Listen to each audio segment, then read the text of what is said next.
may mga video, may mga salita, may mga pahayag na kailangang patunayan. Kaya inaasahan nating marinig ang paliwanag ng NBI, National Bureau of Investigation. Sila ang magdadala ng mga video. Sila ang tutulong sumagot sa mga karagdagang katanungan tungkol sa mga ito. So let us be clear. This is no longer just about discrepancies. This is now about character. Sino ba talaga ang vice-presidente? Siya ba talaga ito?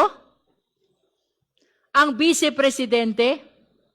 Ang ikalawang pinakamataas na opisyal ng Republika ng Pilipinas na malinaw na nagbanta sa buhay ng presidente, na nag-utos na patayin ang presidente.